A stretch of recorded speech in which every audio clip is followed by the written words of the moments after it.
G'day guys. Tonight I'm going to be talking about Chinafy, and this is a presentation I've written which is kind of based on the 12 years I've been running SSW China, and kind of condensing everything I can into the last into an hour and an hour or so.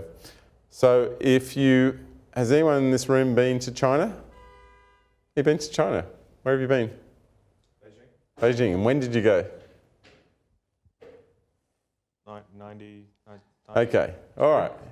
All right. So he's been to China a while ago. Even if someone tells you they've been to China 3 or 4 years ago, their knowledge is way out of date. It's not even that useful in terms of what we're talking about tonight.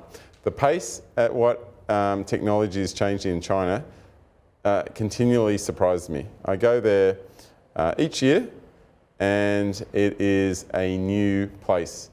I just went to Hangzhou and spent 3 months there last year, and when I arrived, it was one city. When I left, near the airport, there's just another, they'd built another building, and that was in those 3 months. I come back to Sydney and look down George Street, and that bloody thing is still chewed up. Nothing's happened for years, but they can build a massive building in China in 3 months. So anyway, here's how I've structured my building and my talk tonight. I want to talk about the history. I want to talk about the Great Firewall, living in a mobile-first world and talking about the payment system there, which is different to how we pay for things here. Then I want to talk about the big dogs in China, and then the emerging cloud. And then we're going to talk about succeeding. Does that sound like a fair enough structure? You like that structure, Anastasia? Okay. All right. So a little about me. I am a Microsoft Regional Director, and I'm the Chief Architect here at SSW. I've been working with Azure since the beginning. Do a lot of working with teams, but I think the most useful part for tonight is I have a long history in China. And it starts when I was 20, and I went to China. When I went to China then, it had just opened up. This was a long time ago. This was in the early 90s. And everything was grey. Everything that everyone wore was grey, grey suits, no colourful anything. Nobody had cars, just bikes everywhere. Didn't even see a car. It was, there wasn't any Westerners there either, so they weren't used to seeing non-Chinese people.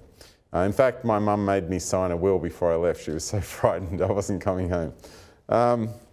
Anyway, so I want you to understand, communism does not equal being poor. Okay, yes, there's a lot of poor people in China, but generally, that's not what it means. It doesn't mean that they're not into capitalism. And it does mean there is tight regulations. I went and visited a company there.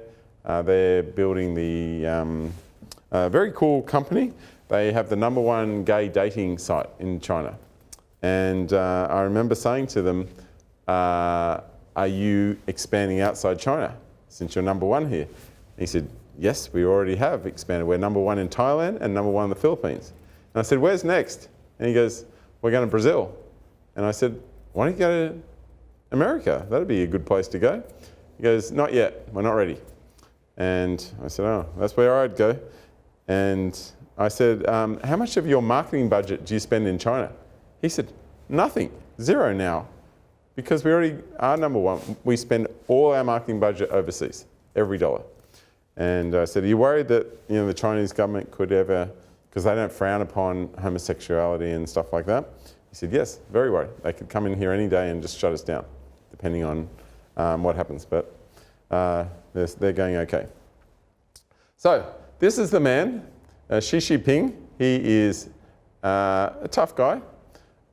He's definitely cracks down heavily on corruption. Thousands and thousands of people. He's politicians included, he's taken out in corruption.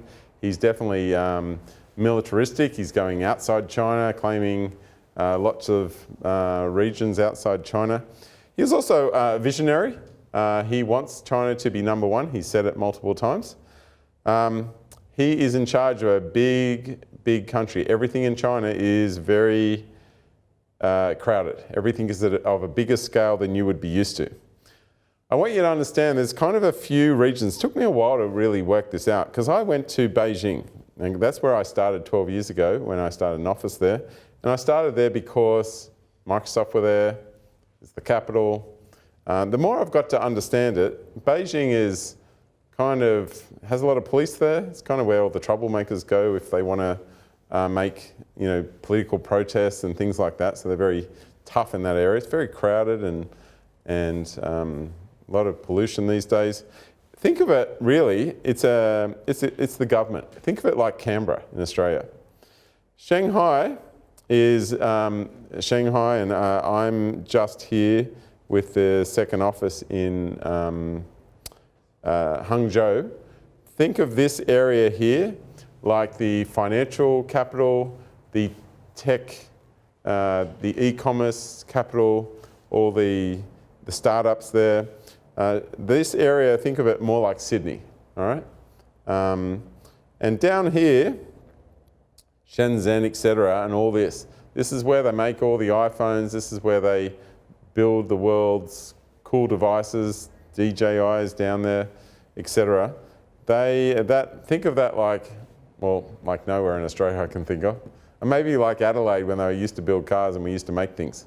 But yes, that's kind of the regions there. Alibaba are over here in Shanghai. Not in Shanghai, they're in Hangzhou. That's why we set ourselves up there, because Jack Ma is cool. Okay, I've had my kids watching Jack Ma videos since they were young. And Ali Cloud is there. How many people have deployed something to China in this room? No one. All right, so you're going to learn something, but what you're going to learn is the scale is big. Okay, think about Alibaba itself. Imagine a site that every day supported every man, woman, and child in America. Okay, that's 320 million or something. That is the amount of traffic they get to their site every day by a number of users. I was saying this to Jason Taylor in Brisbane, and he said, "Nah, I don't believe that. What's the population of America?" I said, about 320 million, I think. And so, we're sharing screens, and I see him every time you talk to him. He always fact checks everything. So he did a Google. So I took a screenshot of what he was looking at. So it's actually 552 million, because everything you know about China gets outdated pretty quickly. That is, I could almost say it's almost double every man, woman, and child in America now. So it is growing very fast. And don't think that's the biggest site in China. Okay, have a look at this. That is WeChat, 1 billion users on daily traffic. So that is a lot of users. Okay, so the opportunities are vast. This is Hangzhou where I am, and it's a beautiful city. It's gorgeous, very, very pretty. This is on a lake. It's called West Lake, which is actually beautiful. On the other side of the lake, this is the lake. And Ruby and I walked all the way around this, and it was cold. Okay, it snows, beautiful. So this is the city, Hangzhou. By the way, there is the little lake I was just looking at with you. I had to pick where I was going to go in this city. There's so many companies, but the main ones I was thinking about was Alibaba and Alibaba Cloud. They're over there. Then there's Alipay there, and then Huawei there. They're in the news a lot recently. And NetEase. NetEase are like an older style company in China, very popular. Think of it like Yahoo. They do a lot of importing. Chinese like to buy a lot of imports. They're a popular site that buys a lot of stuff and sells it to Chinese.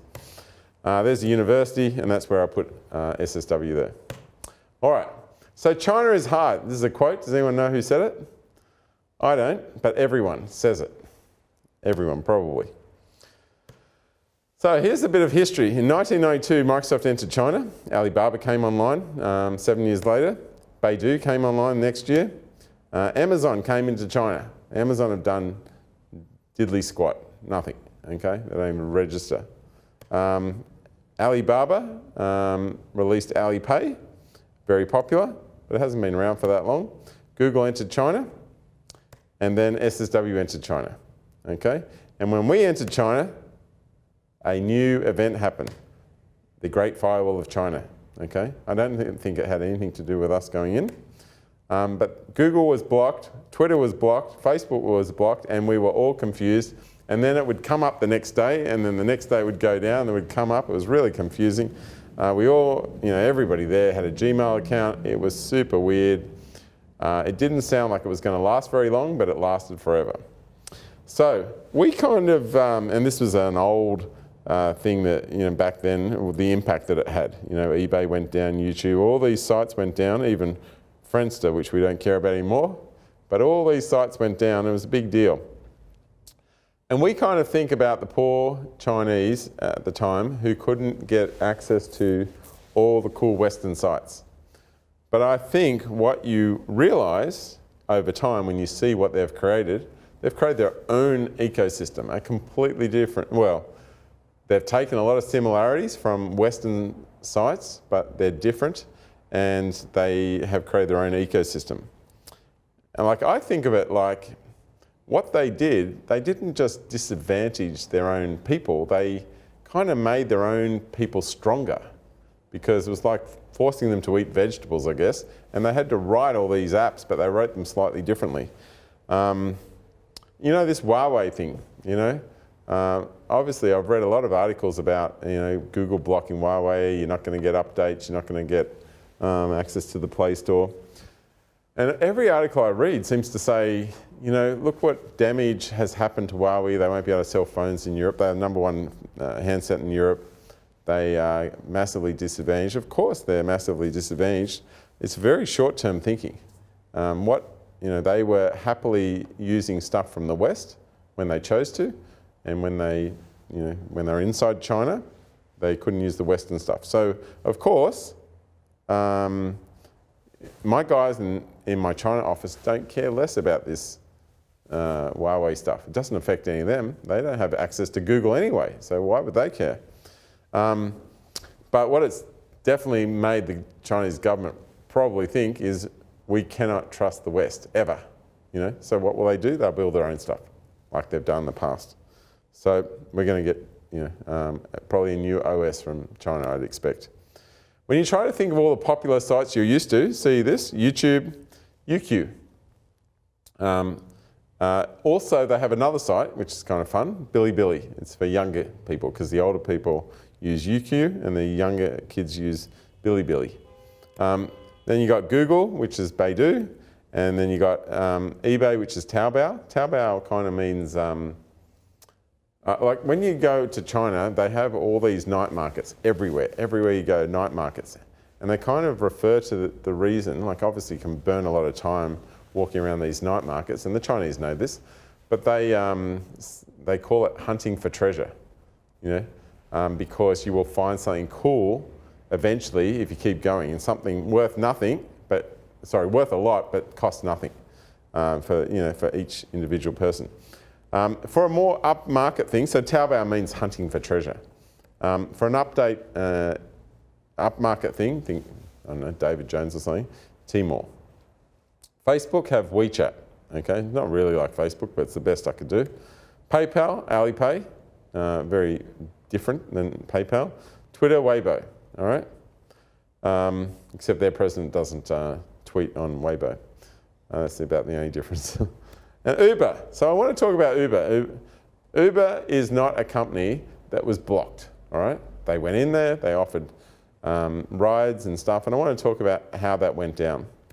So in 1897, taxis arrived in New York, and then taxis arrived in San Francisco a few years later. And then Uber arrives, and then Uber expands to Australia in 2012, so it took 3 years for them to come here.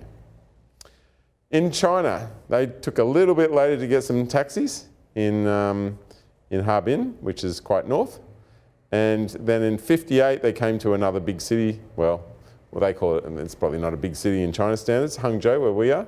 It's only got 13 million people. And then Uber arrives. So a year after Australia, they went to China. And they did very well in China. They Everybody started using it. They had a nice app. Everyone liked it. DiDi comes in, and then there is a war. DiDi is the copy of Uber. The app is a little different, kind of cool. It's a nice app, a little different. I used them a lot when I was in China. This war meant that they reduced the fees down to rock bottom, like barely anything. They were paying their drivers more than they were charging. And so DiDi brings down the price, Uber brings down the price. They keep bringing the price down.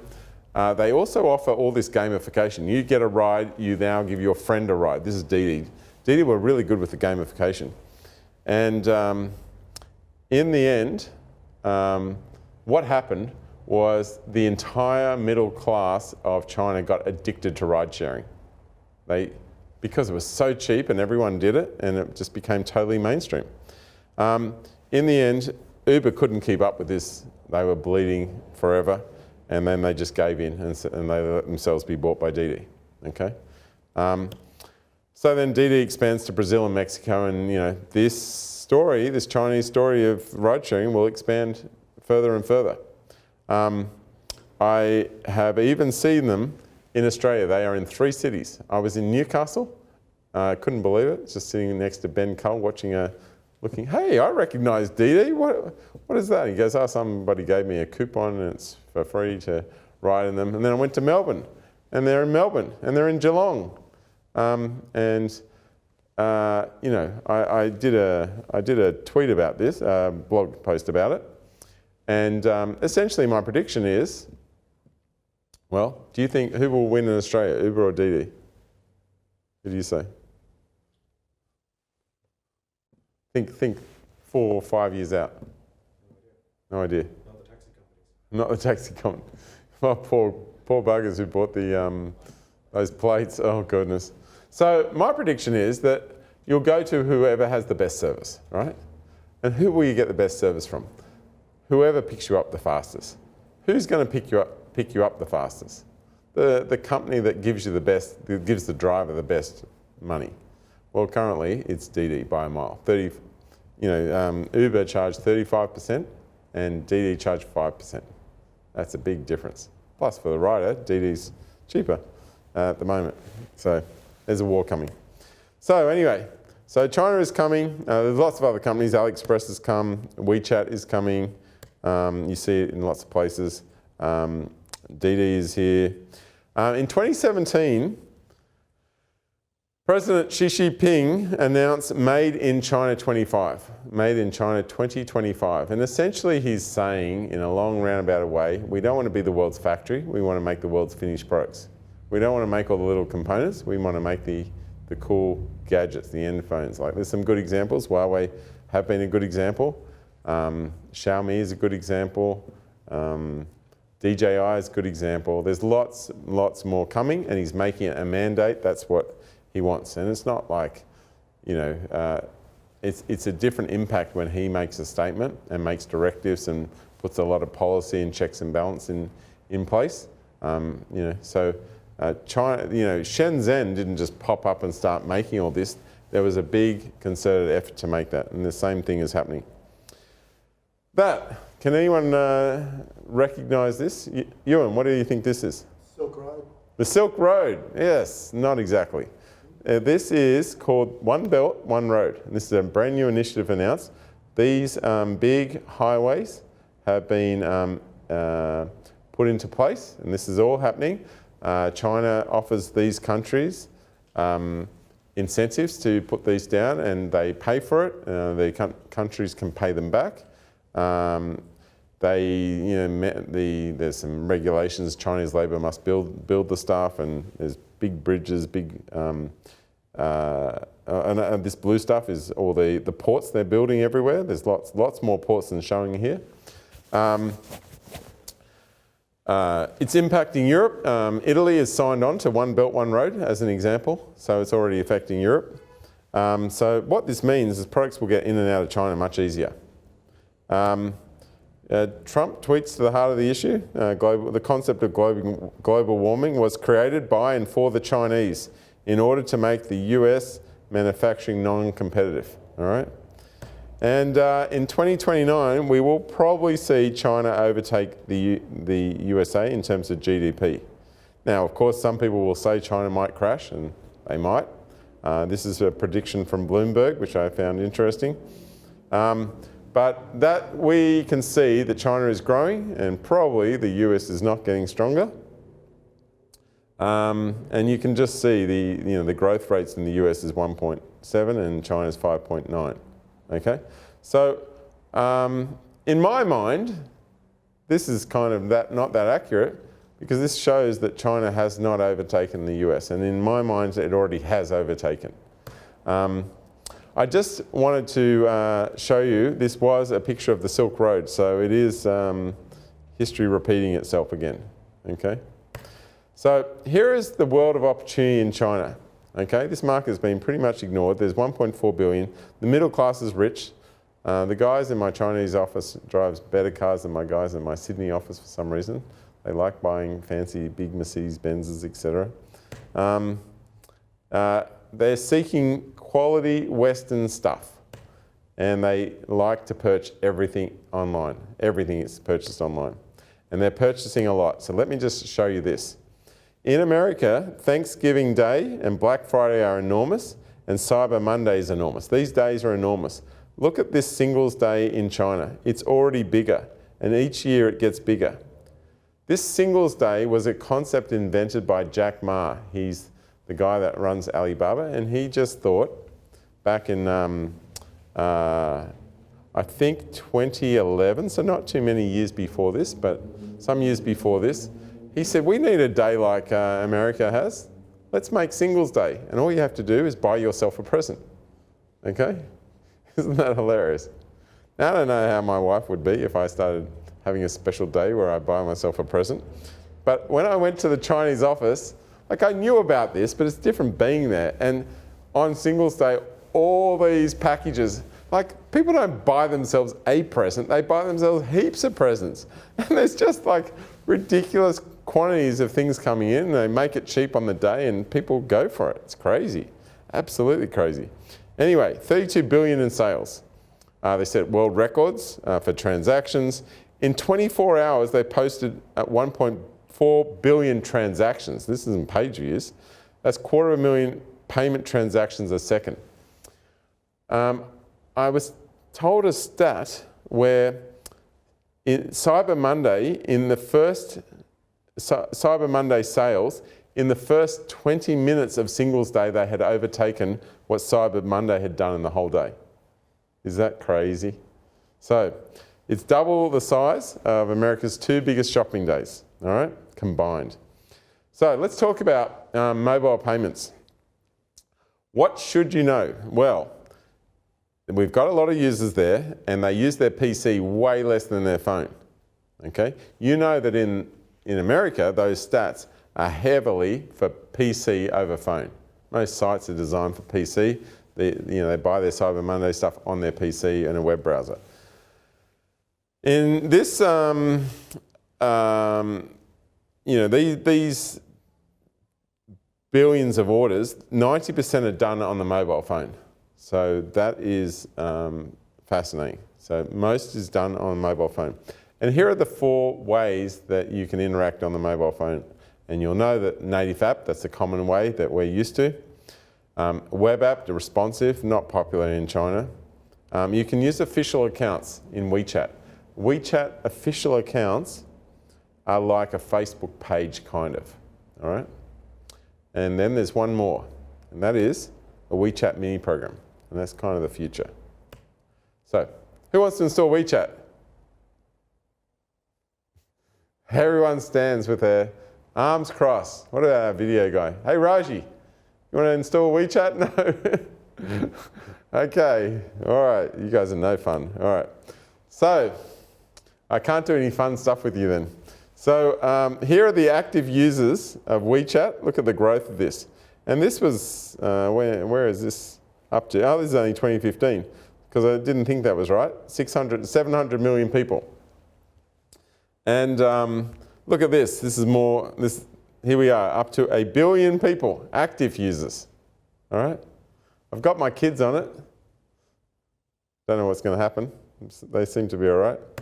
Now I want you to understand the payments through these apps. Look at these guys. You know, Samsung Pay, Apple Pay are nothing. You know, 87 million. PayPal is pretty popular. Alipay and WeChat Pay. Look at the volume of this. They're so much more popular. It's crazy. Okay. When I was in China for 3 months, I didn't use a credit card or cash once. I just used WeChat Pay or Alipay all the time. That's how everything is purchased. And same with my daughter. So I just want to talk about inside. I found this curious. They have this credit scoring system. I remember being at dinner once with a couple of the guys, and they're speaking English for politeness for me. And they chat together. And then I had one guy from the Hangzhou office, and he was talking to one of the guys from the Beijing office. And at dinner, they're just comparing. I said, what are you comparing? They're comparing their Alipay social credit number. And I said, why are you doing that? Like, what does that tell you? One's got 690 and the other one's got 780. Like, you know, and you realize that this is you start seeing this regularly being compared. And the reason for this is it affects what they can do. They can go and hire bikes. You know, there's bikes everywhere on the streets, and they hire the bikes, but they don't have to put a deposit down if they've got a decent number. If they go and rent a holiday house, they don't have to put a deposit down if their credit rating is good. If they put their bike in the wrong spot, you know how we were getting those bikes and we'd throw them down wherever we wanted to? Well, they don't do that in China because they don't want to get the penalty points. No way, none of that stuff happens. So it's designed social engineering to get them to behave and be good citizens. It really can hurt as well. So do you know that inside China, you can't just travel to another state? If I'm in Beijing, I can't just go and travel to another state without permission. You have to get permission. And if you were to get online and you don't have permission to buy a ticket from one city to another, it will tell you don't have permission. There have been lots of instances where people can't go onto ctrip.com and buy a ticket to another place. It says you've been blacklisted because you're bad, bad behaviour, you're bad Alipay scoring system. It's called Zima, or translated as Sesame Credit. And how many people do you reckon this affects? I've been told that 30,000 people have been banned from travelling. Like they can't buy based on their rating being, that's how many transactions fail. So it's been authorised by the Chinese bank, the government. They've got 700 million accounts on Alipay, and there's lots of benefits. So you can see over here, based on this, it shows, hey, you can go and borrow a GoPro without a deposit, okay? You can go and do lots of cool stuff. So the way you get a higher rating, make sure all your payments are on time and keep buying more stuff on Alibaba. Now be aware that the Chinese government have authorised, I think, 12 tech companies to do this. So they're all doing their own credit system, but they feed it into the Chinese government, which might do an overall one, okay? So, all right, who are the big apps in China? Like, you know, we would struggle to do without Amazon and Facebook, and Donald Trump couldn't survive without Twitter, and there's lots of these apps that we really need. In China, they need Alipay. They need Taobao to buy stuff. They need JD to buy lots of other stuff. They need Baidu. Everybody has their own map. So Baidu has their own map. Tencent have their own map. Alibaba have their own map. Xiaomi have their own map, etc. They need Ele.me. That's where they buy stuff. Ele.me means, are you hungry? They need WeChat. They need Weibo. They need QQ Music. Now, the Chinese can survive without lots of things, but they cannot survive without one super app. Do you know what it is? The super app is WeChat. So they can't live without that. So WeChat is really important, and have a look at this. You've got messages and you've got groups. Groups work way better than Facebook groups. Moments is like the wall, and they've got WeChat Pay, and they've got official accounts, and they've got the mini apps, okay? And mini apps are where they're always looking. We even made a mini app for Sugar Learning, which is our weekly induction system.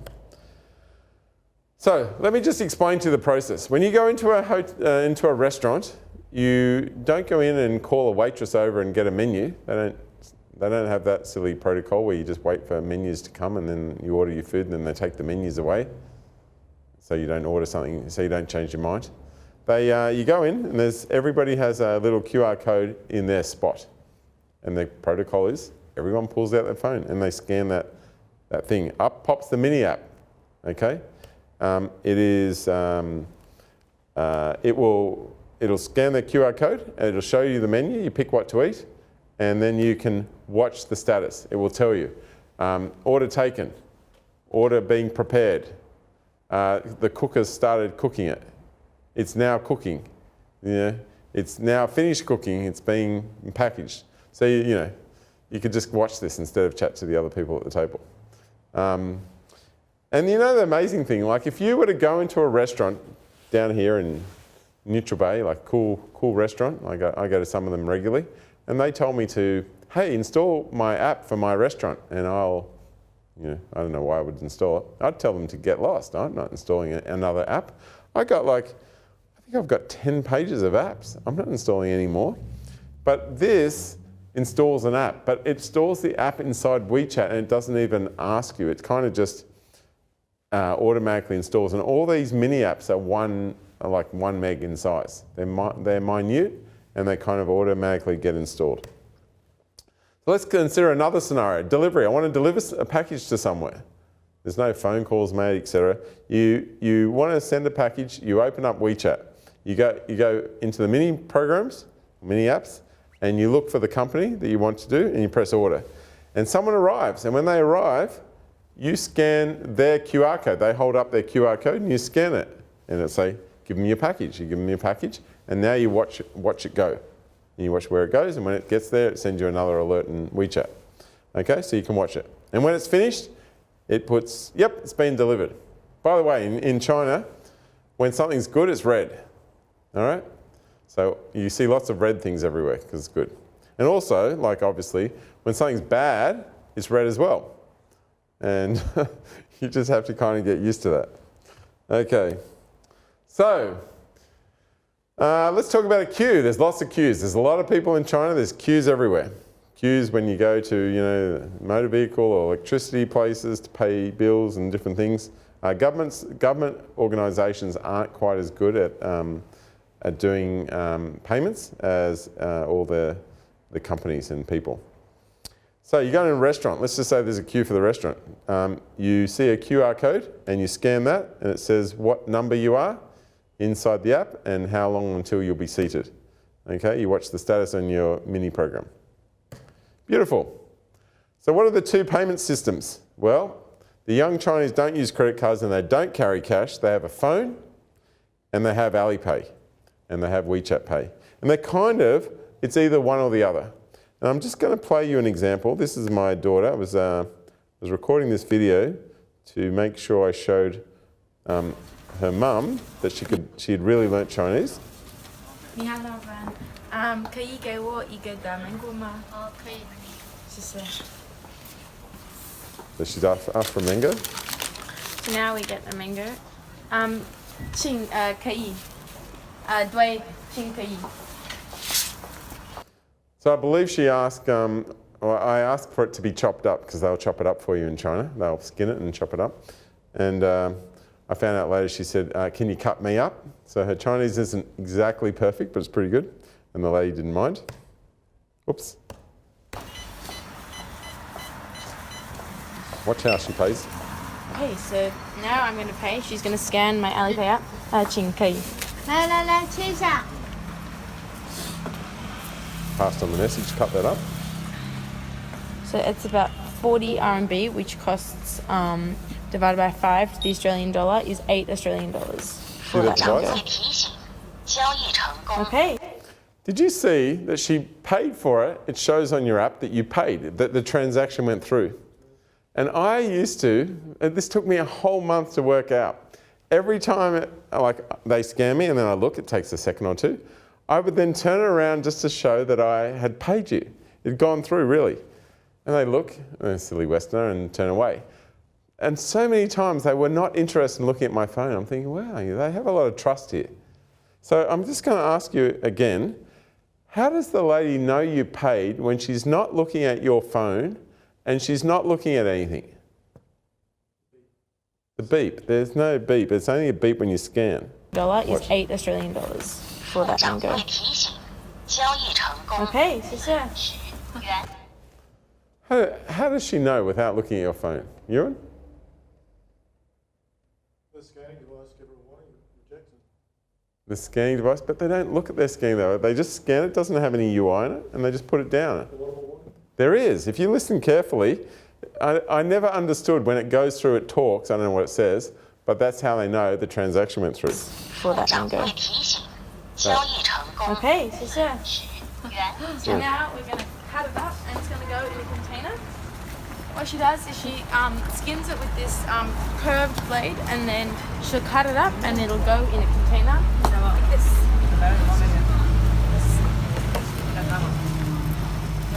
And the seeds are paper thin for some reason. So much mango and it's so tasty. Oh my goodness. Yes, that is When just we get amazing. home, I want to buy a blade like this so that we can cut it just like this. It's so convenient. I don't know why it's a better blade when it's curved anyway. Yes. Anyway, that was fun there. 尝一个，可以尝一个的。 She's even doing the upsell, look. 谢谢. Ah, 谢谢. This is called jackfruit.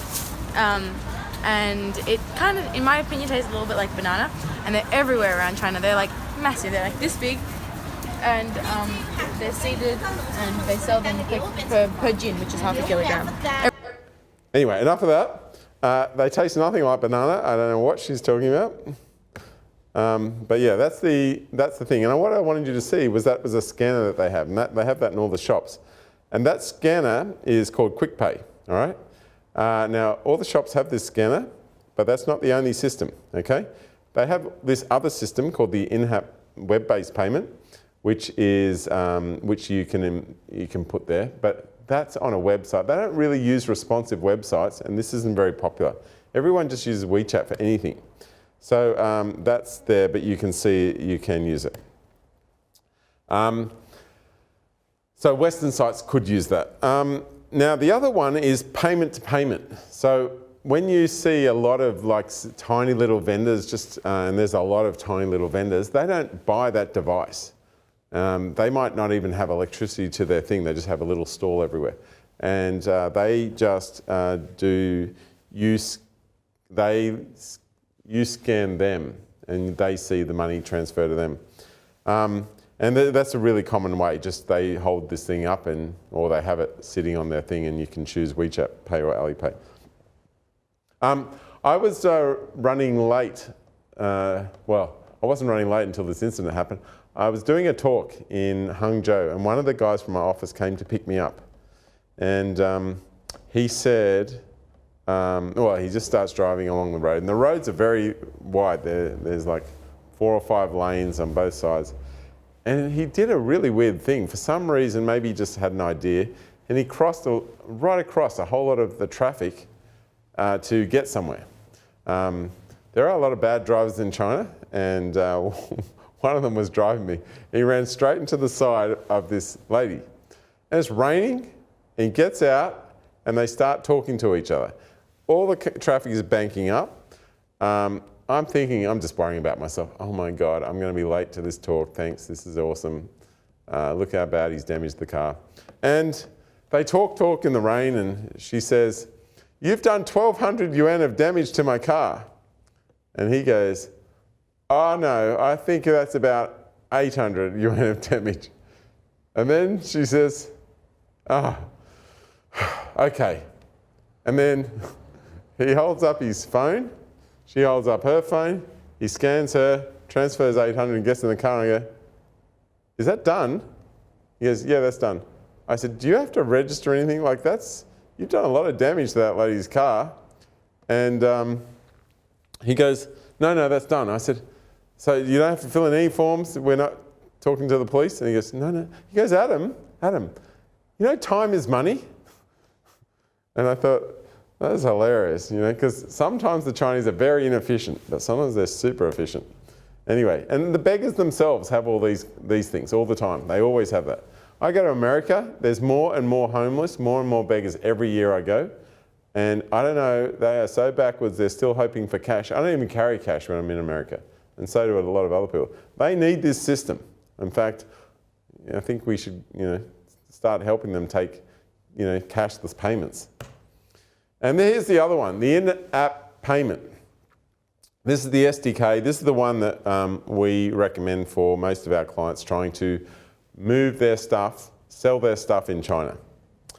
So here is an example. This is Starbucks, and you can see that you can put the different payment systems here, and you can do it that way. Okay, so this is the SSW preferred method of doing it, the in-app payment. Let's talk about the big dogs in China. By revenue, if you look at it by revenue, back in, let's just look at the American companies. 10 years ago, or 8 years ago, Apple were there, look how big they are. Amazon were here, look how big they are. Google were here, look how big they are. Microsoft were already decent, look how big they are. Some of this has changed recently. Huawei, they're growing. JD have grown from absolutely nothing.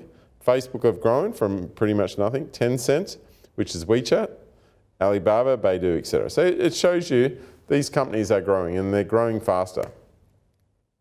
All right, so cool. In terms of sites where we spend our time in the world, the biggest ones, Google, YouTube, Facebook, Baidu, and Wikipedia, just in time spent on a page. And Baidu is obviously Chinese. In China, the big ones are Baidu, Alibaba, and Tencent. I should say was, but every time you would go over there, they would, like young guys ask, do you work for one of the bat companies? One of the bat, because they had so many people. I want you to understand when you talk about these guys, you're not talking like Facebook. Facebook is social media. Amazon is, e-commerce. Twitter is social media.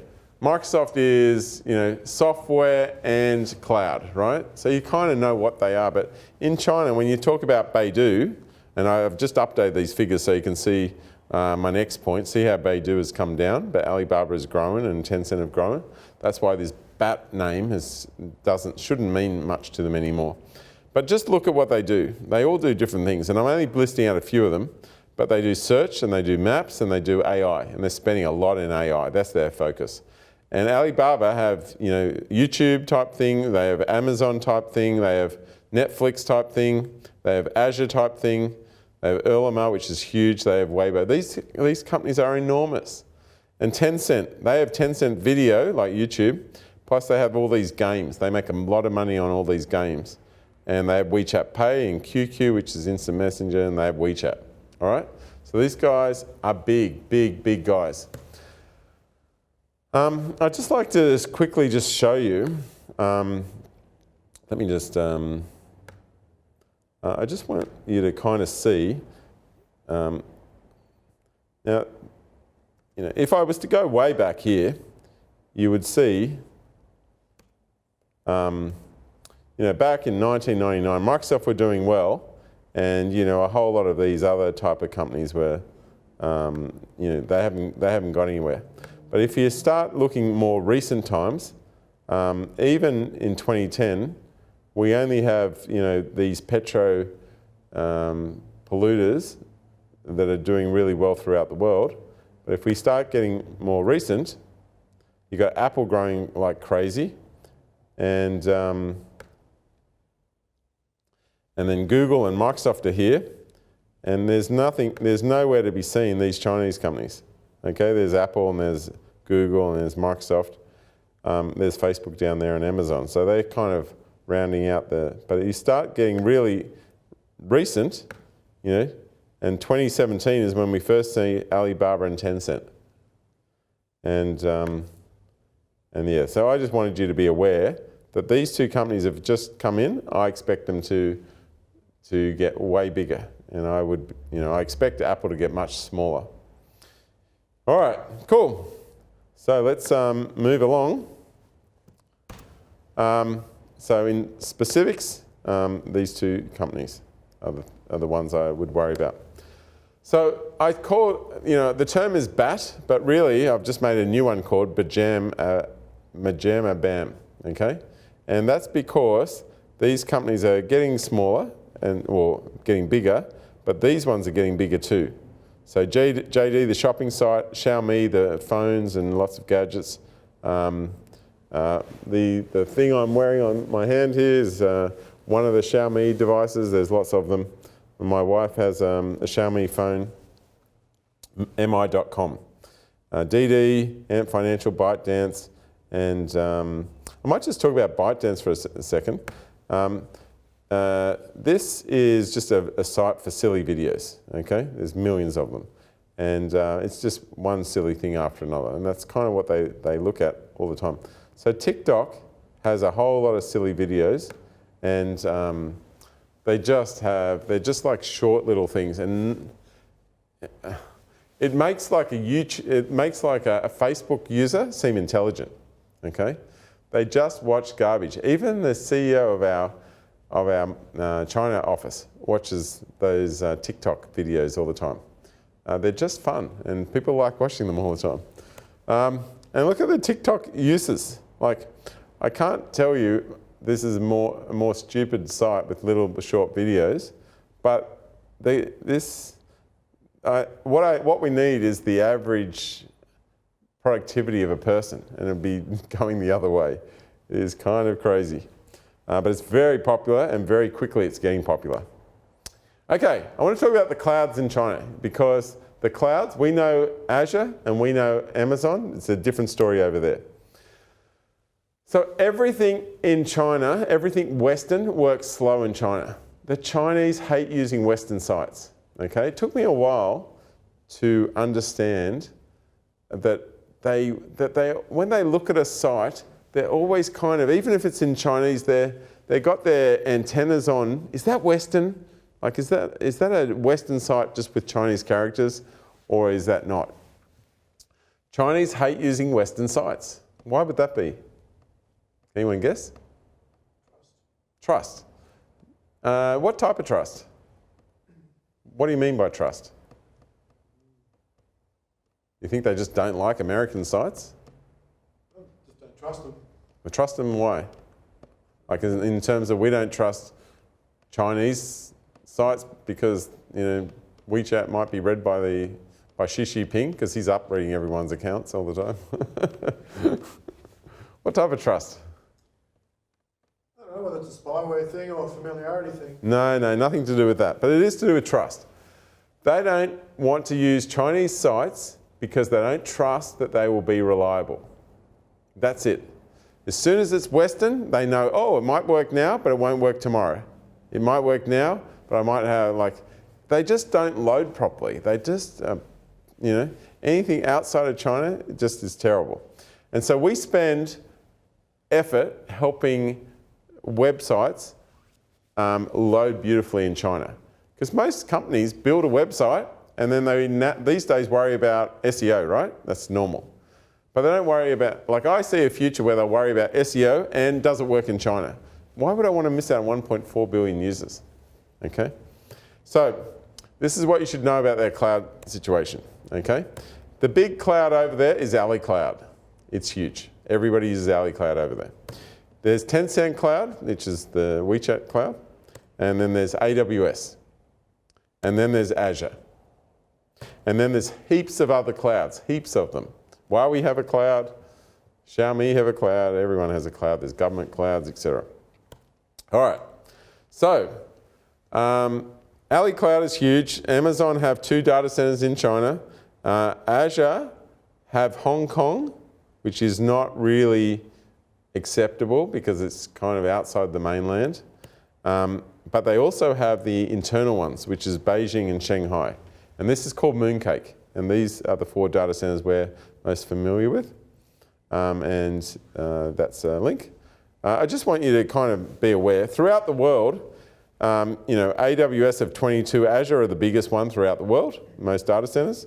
In China, AliCloud are the big one, Tencent just behind, and these guys, these Western ones, have hardly anything. Authentication, the big deal, big deal. People just want to authenticate with WeChat Pay or Alipay. They don't care because everybody has these, okay? To authenticate via Amazon and Microsoft is a bit of a hassle. Microsoft is less of a hassle because a lot of people have Microsoft accounts there, and Microsoft are liked by most Chinese people. Google is not liked. The payment methods, etc. It's much easier to pay for these, harder to pay for these with credit cards and stuff. But Azure supports Alipay, and that's a really good thing. So I expect Azure to get more popular than Amazon long term, but I think most Western companies that are trying to get in China are on AWS, and they choose that way. So, all right. So just in terms of pricing, I just wanted you to know the difference. For similar setups, AliCloud is $17 a month, and so is Tencent. AWS is $40, and Azure is too expensive. Okay? Azure clearly has the most functionality. So this I-18N, which means internationalization, we have put up a whole lot of our rules on how you should do this, okay? And I'll just say give me everything. But basically there's a whole lot of rules here on how to make your site work nicely in China, okay? And all this will help you make things work nicely and there's stuff there on Angular and React and on CDNs and in compressing and stuff like that. So let's talk about, you're convinced now, I've sold you, it's worth you talking to the CEO and saying, let's put on our roadmap, let's make our site work in China, let's try to get users and make money in China. What are the steps, okay? Well, the first steps are look at some companies that have been successful. You can look at ones that are similar to you or different. Apple, Microsoft, Airbnb, Riot Games, Evernote, Starbucks, Tesla. Heaps and heaps of Tesla cars. I was in Hangzhou, 13 million people, not a single, the whole place is full of motorbikes, but they're all electric. It's not legal to have a motorized bike. So there's motorbikes everywhere, but they're all electric, they're all quiet. Some of these companies are owned half by other companies. Like Riot Games, they were sold some of theirs to Tencent. In the end, they sold the whole thing to Tencent. Evernote, Microsoft, the Microsoft Cloud, Azure, is 50-50 with another company. And all the big car companies like VW, BMW, all those are 50-50 owned, all right, in China. So the Tesla market share, I found interesting. This is just a screenshot from my app on my phone. China first, China second. So China overtook Norway because Norway used to be second because Norway, Teslas are like, taxis over there, All right. So they're doing extremely well. They have set up a factory over there and they're producing lots of Model 3s and they are 100% US owned. Okay, so they're not doing that 50-50. So you can see things are changing. That's the only thing I wanted you to point out. So how do you succeed? Well, you got to work with WeChat. You got to do your authentication different. You got to build a mini app. You don't have to, but you should. Your UI should be a little different. You should support gamification, should support easy payments. You should fix the user experience and do your transactions nicely and pick a good name. So, be aware, WeChat, 34% of China traffic, 1 billion people. And outside China now we have 100 million active users outside of China. So it's growing. When you have a meeting, I would hold up my phone. Everybody says at the end of a meeting, they don't swap business cards, who wants to make the group? they always seem to make a group. It's just the etiquette. So you make a group and you're all in the group and you say thank you in the group. And then you can ask questions later on. The authentication, no username and password. That's not how it works in China. No apps do that. They ask for your phone number and then they text you a password and then you put the code in. That's how it always works. All right? So, or you can use a third party and you can see there's that's Alibaba, and that's WeChat, and that's QQ, and that's WeChat and QQ. And they're the big ones, like that's Taobao, JD, and Weibo. I've got 3 of them. All right, logging on from a PC. Let's just say you install WeChat on your PC. Username, password? No. What happens? I press log on. What do you expect to see when I press log on? Because I can't. QR code? Yes. They expect your phone to be on you. Then you scan that. What happens the second time that you do this? Because now you're kind of registered. It will just say, when you press log on, it'll pop something on your phone and say, do you want it? And so that's what it says. It says, look at your phone. And then as soon as you press the button, it goes in. All right, so things are a little different. Build a mini app. We built one for Sugar Learning. This is what Sugar Learning looks like in a mini app. So that's kind of cool. Every app has QR code readers. So right at the top, I've noticed, seems to be the pattern of QR codes. And you use that for every tangible device has a QR code, okay? It's not going to be long before everybody has a QR code like tattooed to them. Everything, every product, everything. You see an ad on a wall, QR code. Something on TV, QR code. Everything's QR code. They couldn't imagine how backwards it is to write out a URL. Yes, wherever you go, QR codes. Okay, even on our site, we made our site friendly. And here, here's the old way, send us an email. Then we get progressive, add a phone number. Then we add LinkedIn, then we add Facebook because people start doing social. Then we add Instagram. And now we got WeChat. Okay, now WeChat that's all there is. You can, look at this, you can translate. Cool. So this is their last event here. Events via, what are they talking about here? Okay, so here's a summary of the last user group in China. On the day of the Goddess Festival last Friday, SSW China successfully hosted a technical exchange for development. Thank you to the small friends who came to the event, and thank you, Eden, Jerry, Shane, for bringing us such wonderful speechless technical sharing. We have delicious food and fun. There is full of dry goods. Ooh, I should tell you what that means. Full of dry goods, but also full of enthusiasm. When something is not tangible, it's wet. They say it's wet. It's all fluffy. We'd say fluffy, they say wet. If something has lots of substance, it's dry. So that's actually lots of substantial information, just not translated very well. Anyway, all fun. But you have to kind of get used to all that fun stuff. Anyway, gamification. Oh, the Chinese love free stuff. Okay, I'll give you a simple example. When you order coffees in China, everyone orders coffees on their phone, they have coffees delivered. They usually come in 20 minutes. Okay, they've got their delivery system sorted. If they come in like 30 minutes, 35, sorry. They don't just say sorry, they give you red packets. They give you kind of vouchers, red packets. You know, when you ever been to an Asian wedding, they don't want a present.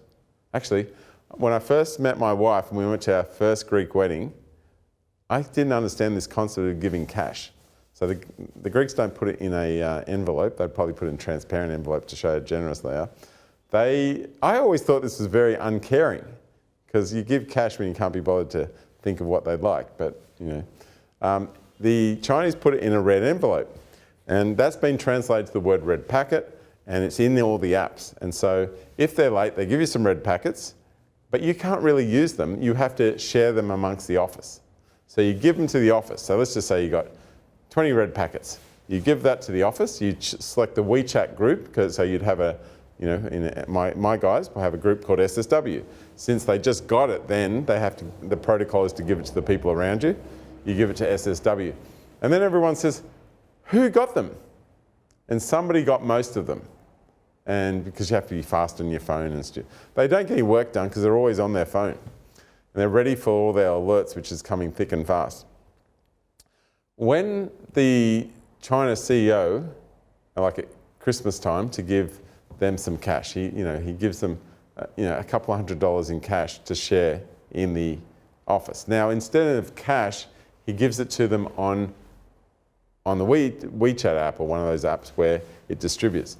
But we would be fair. We'd give everyone 50, 50, 50, 50 and be fair with a group of guys, right? But that's not how it works in China. He gives it and everyone goes, who was the lucky one? Because someone of the $200 got 180, someone got 15, and someone got 2, 1, 1, 1, 40 cents. And they think that's cool to find out who the lucky one was. So anyway, the apps work the same way with gamification. So this is just lucking coffee. And when it pops up, you have to press this button. It doesn't do anything. And this stupid claw comes down, picks up one of these coffees, and then you get a red packet. So you kind of have to click a certain thing, so they pretend you're working, and then something happens, you earn something. And then Taobao, you have to click something and make the gardening game work, do something. They're really funny. This is delivery app, and this is Alipay. You have to smash that egg and you get some red packets.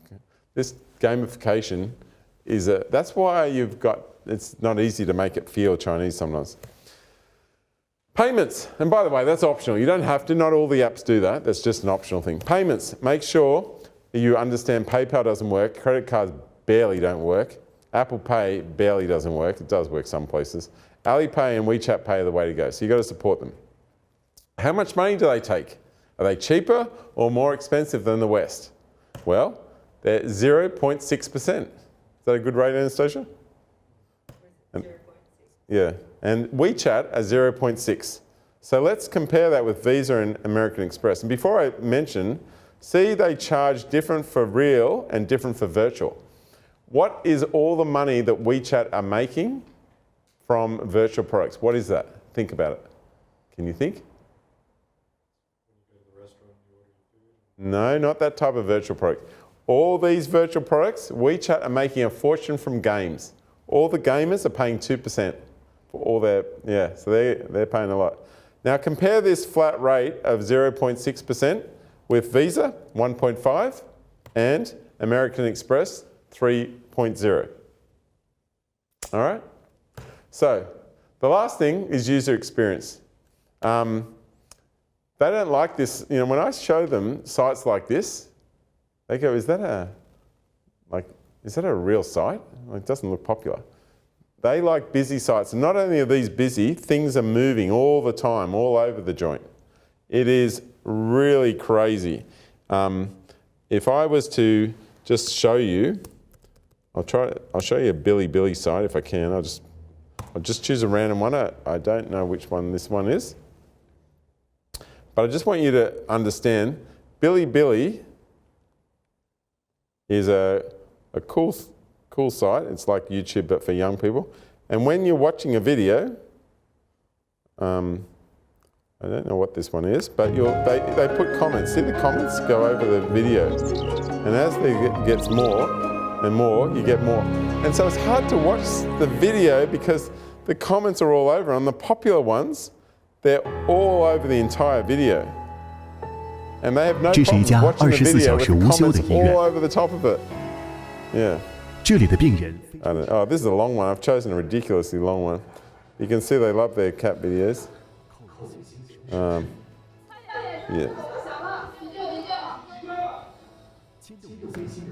I don't know what I'm choosing here. I could be choosing anything. But anyway, all I wanted you to show is the popular videos have comments everywhere. Talk about noisy UIs. And they like lots of bright colors, lots of red, lots of things to click. The good thing is Chinese characters are very efficient. They're shorter. So you don't have to allow your labels to be wider to fit in, more characters. So the translation and local services. You cannot use automatic translation services. Obviously, they know straight away this is not Chinese. It's weird. And you have to be really careful about, because the Chinese that have left China use some different words than the Chinese that are in China. So you have to pick words that don't cause a problem with either one. For example, if you go into a site and in Chinese they read People's Republic of China, they know that was a Westerner because they don't speak like that, and then all of a sudden antennas are up, this is not a Chinese site. Okay? So just be careful. The automatic translation are not any good. Get a native speaker inside and a native speaker outside, because that's the best way to get the translations right. And respect their local terminology. Otherwise you end up with things like this, assorted risk dish, spicy bacteria soup. And obviously the problem would happen in reverse. Or, I like your smile, but unlike you put your shoes on my face. That is actually saying, can you please keep off the grass? I don't want to offend you, but don't put your shoes on my face. It kind of makes sense. Anyway, so, this is kind of where you start, and make sure, this is our link auditor, which works in Chinese, but what's important is when you go there, you do the small things like auto detect, you're in China, and auto translate the language. Okay, last thing, pick a Chinese name. Now you can do two things. You can translate the words like Microsoft and find the word for micro and soft, or find something that sounds alike. So we have for, LinkedIn is a good example. They chose Ling Ying because it almost sounds like LinkedIn. And our sugar learning, we have sugar because that is an animal. It's almost the same. Anyway, so you can choose it either way. So Ling Ying actually means leadership elite. So it kind of works, so that's why they went with it. You can be lucky. Sugar is sugar, which is snow pigeon. By the way, they love animals on all their, it's a popular mascot, okay? If we went back to all those Chinese companies, there's an animal for each one. Okay, warning, Mercedes-Benz stuffed it up originally when they went with Mercedes-Benz, because Benji, so it was Mercedes-Benzi, which means rush to die. They did that. It caused a lot of trouble. Anyway, they changed it to Benchi, which means run quickly like flying. There's a lot of stories of screw-up of translations. It's fun. And I put a link there for you guys to have a look at, but there's a lot of funny stories with naming. And spot the Western influence. Okay, guys, can you spot? This is a Chinese site that is not really Chinese, and they can spot it. Can you see? What is the problem? Okay? Bits and pieces in English. Very easy. Not a problem. There's the problem. Okay. This is a Chinese site. What's the problem? Can you see it? They know straight away that is not a Chinese site. It's got Facebook and Twitter, which don't even work. You've got to hide that stuff. Okay, DHL. What is wrong with this? Yeah, the translation there is People's Republic. They don't use it. Okay? Obviously, Taiwan is a state of China. Okay? All right. What's the problem with this one? Oh, by the way, one good thing is the company name can always be in English, whether it's Chinese or not. What's the problem? Very small, not easy. Addresses can be in English, no problems there. That's not a problem. But you're in China, right? If this is a Chinese site, Chinese developers, what would they be showing over here? I'd be showing the Chinese companies first, not stupid ones in wherever these ones are. Okay, in America. Okay, so they're just the wrong order. Starbucks done an awesome job. They have a good name. They have lots of stars. They've done awesome stuff. Great membership system. They've really catered to the Chinese audience. They have great status. Everybody wants to be holding a Starbucks cup. The delivery stuff they didn't nail, and another company came in Luckin Coffee, and I blogged about that, and I'll give you the link in a sec. But just their app works beautifully. It's been customized. You don't have to do this much customization, but they have done a tremendous amount. But definitely read about the new upstart in China called Luckin Coffee. Amazing how they've grown so quickly in a year. So yes, all this stuff is a pain in the neck, but if you want to sell your stuff in Europe, you've got to cater for GDPR, and you've got to make sure that people have a right to see their information about themselves, a right to forget, and you know the European laws have to be kind of sorted out with you and the developers to make sure it works nicely in Europe. Same story with China. You've just got to do the same thing. It's just a few different things. Sort out the language, sort out the UX, sort out the culture. Be aware the regulations are different. If the Chinese police or government come to you and say, this user on your system, we are suspicious about, give us all his information, you have to do that. You have to give that record onto them. That's just the law. It is going to be a funny one to juggle with GDPR. Okay, you might have to fork your data or deal with this. Censorship. If there's comments there that criticise the politicians, you have to be able to remove them upon request. Yeah, so be aware. Those are some of the differences. Read everything you can about China. Go to China. Follow the local regulations. Get a good partner. I'd put up our hand for SSW. We'd be a good partner for you. There's plenty of others too. Get an easy to recall Chinese name for your product.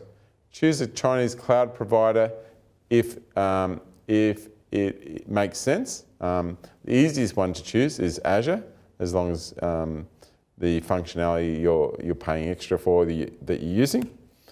And I think it's all well and good for me to tell you all this cool stuff about China. You'll never really understand it unless you go there. I've tried to explain it to my wife. It wasn't until I took her there that she really understood all the stuff I was talking about. So I've got a whole lot of rules up there about QR codes, and I'd like to kind of remind you, remember this being the One Belt, One Road? Well, just recently, they've talked about an Arctic route, and this Arctic route now, because of global warming, allows them to get in and out without going through all these gates overland to get stuff in and out of Europe much easier, okay? Then Donald Trump will say, see, they really did invent the global warming so they could have that Arctic route. So in summary, China is the future. There are a lot of cultural differences. I am fascinated by China, always have been. I think it's amazing and different. I've told you most of the steps to Chinafy your app. I want to leave you with this. China is a sleeping lion. Let her sleep. Napoleon Bonaparte said, for when she wakes, she will shake the world. And I think he was ahead of his time. Thank you.